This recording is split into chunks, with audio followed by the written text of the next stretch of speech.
दोस्तों नमस्कार, मेरा नाम नरेश कुमार और आप देख रहे हैं CIB न्यूज़ दिल्ली। आज हम जंतर मंतर पर मौजूद हैं। यहाँ पर एक धरना प्रदर्शन किया जा रहा है राष्ट्रीय उपकार संयुक्त मोर्चा से। और यहाँ पर हमने देखा है, यहाँ पर जो ये कुछ लोग बहुत ही पीड़ित हैं। इन लोगों का काफ़ी पैसा उसमें एक सहारा का नाम आता है। यहाँ पर सहारा से पीड़ित काफ़ी लोग हैं और उनका काफ़ी पैसा लिया हुआ है। जैसे कि आप जानते हैं अब सहारा बंद है, तो इन लोगों का मानना है कि अब अगर सहारा कंपनी डूब गई है, बंद हो गई है, तो हमें ये पैसा अब सरकार से चाहिए। साथियों बहुत बहुत धन्यवाद आपको बात करने के लिए हमसे। चूँकि मामला चिटफंड कंपनी का पूरे देश का है। चिटफंड कंपनियों में देश का 80% पैसा जमा हुआ है, 80% लोग भारतीय परेशान हैं। इससे आज ही जाकर के तमाम आत्महत्या लोग कर रहे हैं। कोई फांसी के फंदे पे झूल जा रहा है, कोई ट्रेन के आगे खुदकुशी कर ले रहा है। तमाम लोग जहर के शिकार हो जा रहे हैं। चूँकि तमाम बहन बेटियों की शादी इस पैसे न मिलने की वजह से कट रही हैं, लेट जा रही हैं। शिक्षा व्यवस्था चौपट हो रही है। स्वास्थ्य सुविधाओं का हमको लाभ एडवांस में नहीं मिल पा रहे हैं। बेड पे लोग तड़प के मौत के आगोश में चले जा रहे हैं। जो इन कंपनियों के डायरेक्टर हैं, MD हैं, मालिक साहब लोग हैं, ये बार बार हम लोगों को कभी 1.5 दिसंबर, कभी 1.5 मार्च, कभी 1.5 अप्रैल देते रहते हैं। हमें ये लगता है ये जितनी चिटफंड कंपनियां हैं, ये कहीं न कहीं जिस भी प्रदेश में जिस पार्टी की पार्टिकुलर सरकारें हैं, पॉलिटिकल सरकारें हैं, इनके संरक्षण में ये लोग हैं। अगर ये संरक्षण में न होते तो मैं ये मान लेता हूँ कि यदि हमारा चालान ड्राइवरी लाइसेंस न रहने पे हो सकता है, हेलमेट न लगाने से हो सकता है, तो जब हमारा पैसा डूब गया है, हम 20 बार कंप्लेन कर रहे हैं, FIR भी हमारा दर्ज हो गया उनके खिलाफ गैर जमानती वारंट भी जारी हो चुके, तो आखिर उनकी गिरफ्तारी क्यों नहीं या मेरा भुगतान क्यों नहीं? तो मैं ये जानना चाहता हूँ कि क्या ये सिर्फ दिल्ली स्तर पर है या देश स्तर पर आप इसको बढ़ाना चाहते हैं, पूरे देश के लोगों से को जोड़ना चाहते हैं इससे? साथियों, मैं सबसे पहले क्लियर कर दूं कि राष्ट्रीय उपकार संयुक्त मोर्चा जो है ये गैर राजनैतिक दल है। ये समाज सेवा के लिए हम लोगों ने एक मोर्चा तैयार किया है। आज 8 प्रदेशों में मेरे प्रदेश अध्यक्ष हैं और पूरे भारत के कोने कोने में चिटफंड कंपनियों का प्रसार हुआ है, विस्तार हुआ है। जहाँ जहाँ इसके पीड़ित जमाकर्ता और कार्यकर्ता साथीगण हैं, हमारी आवाज़ उन सभी साथियों तक जाएगी। हम खुद चल के जाएंगे, सारे लोगों से मिलेंगे, उनको जगाएंगे और पैसा उनका भुगतान करा करके ही हम लोग दम लेंगे। राष्ट्रीय उपकार संयुक्त मोर्चा ये तय कर लिया है। आपने तय तो कर लिया है, लेकिन सरकार से आपने बातचीत की या कोर्ट की सुनवाई में कुछ तो मिला होगा आपको उम्मीद? तो सिर्फ भरोसा मिल रहा है या कुछ लोगों को पैसा मिल रहा है, ऐसा कुछ? ऐसा है सर, जितने भी नियामक बोर्ड है देश में, सेबी वगैरह, जहाँ भी ऐसे जिम्मेदार अधिकारीगण हैं, हमारे सारे कंप्लेन वहाँ पहुँच रहे हैं। लोगों का सिर्फ आश्वासन ही आता है, उसे यदि झूठा कह लिया जा तो कोई ऐसी बात नहीं है। झूठे आश्वासन से जनता आज ही जा चुकी है। ये मामला कहते हैं हमारा सेबी में है। अब मैं ये कहता हूँ कि अगर आपका मामला 24,000 करोड़ रुपए सेबी का है, तो मेरा आपके ऊपर 1,66,000 करोड़ का मामला 2012 का है। उसका ब्याज आप जोड़ लीजिए, सेबी का ब्याज जोड़ लीजिए, जबकि आप अभी सेबी को मात्र 15,000 करोड़ रुपया दे पाए हैं। ऐसा कुछ मामला आ रहा है, तो आप कहते हैं कि फील्ड से पैसा उठाओ, आपको देने के लिए मेरे पास आपके पूंजी से 3 गुना ज़्यादा है, तो मुझे तो 1 गुना चाहिए, 2 गुना आप अपने पास रख लीजिए। आज जो भी तय हुआ है, तमाम अखबार कंपनियों ने, तमाम हमारे जो है सर्वे अखबार वालों ने ये तय कर लिया है कि इनकी जो संपत्ति है सहारा श्री की, वो 3,000 करोड़ से ऊपर है। हमारी जो देनदारी है वो 2,000 करोड़ से 2,00,000 करोड़ से नीचे है और इनका 3,00,000 करोड़ से ऊपर है। तो हमारा पेमेंट होना चाहिए नहीं होना चाहिए? ये अपना पैसा बचा लें, 2 गुना हमारा 1 गुना पेमेंट कर दें। हमारी लड़ाई इसी बेस पे है। एक बात बताइए मुझे कि उत्तर प्रदेश में चुनाव है, 5 राज्यों में चुनाव हो रहे हैं, तो वहाँ आपका ये मुद्दा उठ नहीं रहा, जबकि डायरेक्टली रूप से देखें तो गरीबों का पैसा ये फंसा हुआ है। तो आप ये मुद्दा नहीं बना पा रहे हैं या जनता जो है इन मुद्दों से भटका दिया गया है कि चला गया, आपका पैसा लूट गया, खत्म हो गया? एक्चुअली बात यह है सर, जहाँ जहाँ बीजेपी सरकारें हैं, साफ क्लियर तौर से जान लीजिए, इस मुद्दे को बहुत ही बेहतर तरीके से दबाने का काम किया जा रहा है। क्योंकि सबसे ज़्यादा अगर कोई चंदा ले रही है पार्टी तो भारतीय जनता पार्टी है, सहारा से, चिटफंड कंपनियों से। जहाँ जहाँ बीजेपी की सरकारें हैं वहाँ वहाँ इस मुद्दे को बहुत ही ढंग से दबाया जा रहा है। सरकारी अंडर प्रेशर, सरकारी कर्मचारी अंडर प्रेशर में हैं, जो भी हमारे कार्यकर्ता हैं उस अंडर प्रेशर से आकर के आत्महत्या कर रहे हैं। बाकी ऐसा कुछ है नहीं सर। आप कह रहे थे कि भुगतान नहीं तो मतदान नहीं। जी, जी। तो क्या इससे आपको लगता है असर होगा, या ऐसा करना चाहिए कि पार्टियों को बायकॉट करना चाहिए या किसी और को जिताइए जिससे उम्मीद हो, या इसे मतदान नहीं करेंगे तो इससे कहाँ से कुछ हल होने पाए? देखिए, मतदान तो हमारा संवैधानिक अधिकार है। बिल्कुल। मतदान तो हमको करना ही है, चाहे हम यहाँ करें वहाँ करें, किसी को करें। लेकिन जो सरकारें आज हमारे सामने दिख रही हैं पॉलिटिकल पार्टियों की, हमको उनके विरोध में मतदान करना है। इसलिए विरोध में करना है कि जब आज आपकी सरकार हमें पेमेंट नहीं मिल पा रहा है तो हम किस बेस पे आपको वोट करें।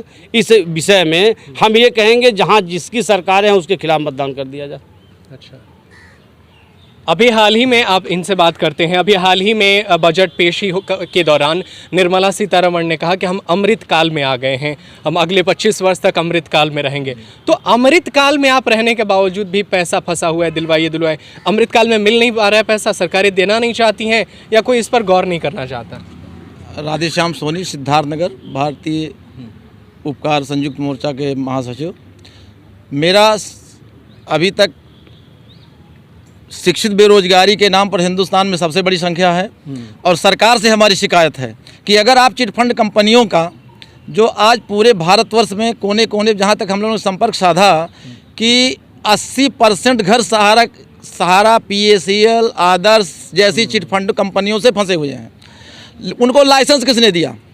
और वहाँ से जिस व्यक्ति ने लाइसेंस दिया वो लिख करके ये शिकायत क्लोज करते हैं कि section 49, section 52 multi state cooperative society act 2002 के तहत भुगतान दिलाने की गारंटी भारत सरकार की नहीं है।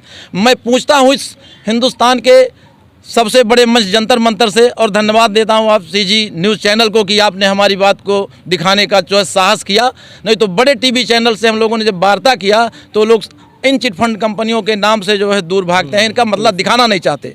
सत्तासीन व्यक्ति बोलना नहीं चाहता, और सत्तासीन व्यक्ति के साथ में प्रशासन है वो कुछ करना नहीं चाहता, और मीडिया दिखाना नहीं चाहती। एक सोशल मीडिया, व्हाट्सएप एक माध्यम बने हुए हैं। और सिद्धार्थनगर जनपद के मैं अपने CGM सिद्धार्थनगर महोदय का जो है आभार व्यक्त करता हूं कि जिन्होंने कलम तोड़ करके गैर जमानती वारंट जारी कर दिया 5 अक्टूबर 2021 को, लेकिन उनको गिरफ्तार कराने की उत्तर प्रदेश सरकार की हिम्मत नहीं पड़ रही है।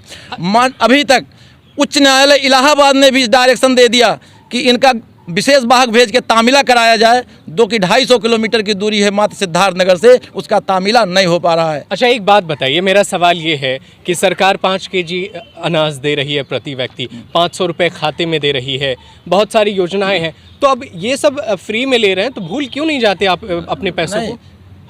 हम लोग उस बात से व्यथित हैं कि बच्चों की आज विगत 2 साल से अधिक समय हो गया शिक्षा ध्वस्त हो रहा है। क्या सारा कोरोना स्कूल और कोर्ट में ही है? अभी हम लोग रात को ट्रेन में आए हैं, रिजर्वेशन सिर्फ नाम का था और वहाँ पर खचाखच भरी हुई थी। कोई यहाँ तक कि जो सुरक्षा में लगे हुए थे वो भी जो है मास्क नहीं लगाए हुए थे। आज कोई मास्क लगा रहा है तो सिर्फ पुलिस की चालानी से डरने के लिए, या बैंक में गार्ड की डर की वजह से, या कोर्ट में जो है कि अभी जज साहब बाहर निकाल देंगे, वरना बाहर तो मार्केट में ही कहीं भी कोरोना का कहर किसी को दिखता नहीं। कोई व्यक्ति स्वेच्छा से मास्क नहीं लगाया हुआ है। और भी बहुत लोग हैं हमारे साथ, उनसे बात करना चाहते हैं। जी बोलिए। जब 80% किसी चीज़ से लोग पीड़ित हैं और लाइसेंस सरकार ने दिया है, तो सरकार से सीधी हमारी शिकायत है कि सरकार को इस पर, अगर इस समय चुनाव का माहौल है, हम भी जान रहे हैं 5 राज्यों में, अगर पूर्ण बहुमत से इनकी सरकारें बन गई तो निश्चित रूप से इनको अपनी कमी का एहसास नहीं होगा, क्योंकि अनियमित जमा पाबंदी कानून 2019 माननीय प्रधानमंत्री जी के समय में बन के रखा हुआ है, विगत 3 साल से लागू क्यों नहीं किया जा रहा है? अगर इनकी हार हुई तो इनको ये लगेगा कि इससे जनता नाखुश है, तो हो सकता है लोगों का कल्याण हो जाए। इसलिए हम लोग पूरे प्रदेश में, पूरे देश में घूम कर लोगों को जागरूक कर रहे हैं कि लोग आत्महत्या करना बंद करें और अपने पैसों के लिए संघर्ष करें। राजस्थान के भरतपुर डिस्ट्रिक्ट के रूपबास तहसील से आया हूं और आपने प्रश्न किया है कि सरकार से आप जो पैसा जमा है उसको भूल जाइए। मैं सरकार से कहना चाहता हूं कि संविधान में ये नियम है कि जन कल्याणकारी योजनाएं जनता के हित के लिए चलानी जरूरी हैं, लेकिन ये सारी योजनाएं अगर सरकार बंद कर दे और पीड़ित जमाकर्ताओं का भुगतान कर दे तो इससे बड़ा पुण्य का कार्य सरकार के लिए कुछ भी नहीं होगा साहब। मैं ये बार बार कह रहा हूँ, माननीय प्रधानमंत्री महोदय तक मेरी आवाज़ पहुँचे तो मेरा निवेदन स्वीकार करें और मेरी पीड़ित जमाकर्ताओं के धन को वापस कर दें। बाकी की सारी योजनाएं देश के लिए, प्रधानमंत्री आवास योजना बंद कर दें, ये जन कल्याणकारी योजना बंद कर दें, सब कुछ योजनाएं बंद कर दें, बस पीड़ित जमाकर्ताओं का धन दिलवा हमारा दें। पैसा है उस पैसे को दें, बस ये सारी योजनाएं बंद कर दें, पैसे को दे हमें दें, कोई योजना बाकी की हमें आवश्यकता कोई नहीं योजना है। की आवश्यकता नहीं है। देखिए इतना अनुभव जो है क्या कह रहा है कि मोदी सरकार दे रही है हाँ। और 1000 रुपया श्रम कार्ड से दे रही है। हाँ। लेकिन सर 500-1000 रुपये से हमारे गरीब बहन बेटियों की शादी नहीं हो सकती। पहली बात, अगर अब 1500 रुपये से बेटियों की शादी हो जा रही है तो आके कराएं हमारे उत्तर प्रदेश में। हमारे वहाँ एक महिला है, उसकी बेटी की शादी आज 4 वर्षों से बिगड़ जा रही है। वो रो रो के सड़कों पे रो रही है, लेकिन कोई सुनने वाला नहीं है। मैं वहाँ गया अपने डीएम महोदय का, उन्होंने बस आश्वासन दिया कि आपका पैसा आपको मिल जाएगा, लेकिन अभी तक कोई क्लियर नहीं आया। तो बस मैं यही कहना, जो पैसा 1 रुपया भी हमको ना दें, जो हमारी गाढ़ी कमाई 1-1 रुपया जमा की गई है वो पैसा हमें लौटा दें। मैं राष्ट्रीय उपकार संयुक्त मोर्चा का प्रदेश अध्यक्ष आरिफ खान, उत्तर प्रदेश से ही मांग करना चाहते हैं कि जो हमारी कोऑपरेटिव सोसाइटी में पैसे जमा हैं वो हमें वापस दिलाएं, और हम उनसे कुछ भी नहीं मांग रहे हैं। अगर सरकार हमारे पैसे नहीं दिलाएगी तो हम उनको मतदान नहीं करेंगे। क्यों मतदान नहीं कीजिएगा? नहीं करेंगे सर, हम पीड़ित हैं ना। सरकार ही सहयोग करती है, चाहे वो आदर्श हो, चाहे वो सहारा हो, कोई सी भी कोई भी कंपनी हो, सरकार ही सहायता करती तभी जाके कंपनियां चलती हैं। और हम जनता के लूट के पैसे ये लोग अपनी जेब में रखते हैं, सबको बरगलाते हैं, इतना परसेंट देंगे, इतना परसेंट देंगे। आज वो बंदे जो हम जिसके निवेश कराए हैं वो हमसे सवाल करते हैं, मैडम हमारे पैसा कहाँ गए? हमने चोरी नहीं किया, हमने चोरी नहीं किया, हमने तो सोसाइटी में वो बीच का हिस्सा वो है जो आपने जमा कराया है और आप लोग परेशान कर रहे हैं। हाँ, जनता हमें परेशान कर रही है, तो हमारे पैसा सरकार हमें नहीं दिलाएगी तो हम मतदान नहीं करेंगे। ठीक है, मतदान नहीं करना आपका स्वेच्छाधिकार है। पूरा देश यही चाहता है कि पहले भुगतान फिर मतदान। बिल्कुल। हम लोगों की मांग है कि अगर सरकार इन कंपनियों पर नियंत्रण नहीं कर पा रही है तो इनको बंद क्यों नहीं कर देती? अगर आप नियंत्रण नहीं कर पा रहे हो चिटफंड कंपनियों पर, पूरे हिंदुस्तान में जहां 80% घर फंसे हुए हैं, अगर 10 परिवार हैं तो एक ही का पैसा है, लेकिन 80% घर फंसे हुए हैं, तो इन चिटफंड कंपनियों को आप लाइसेंस बंद कर दो, समापन की कार्रवाई कर दो। हम लोगों को तो ये एहसास होता है कि ये चिट कंपनियां सरकार को चला रही हैं कि सरकार इस चिटफंड कंपनियों को चला रही है। बिल्कुल, ये बड़ा सवाल है, देखना होगा कि सरकार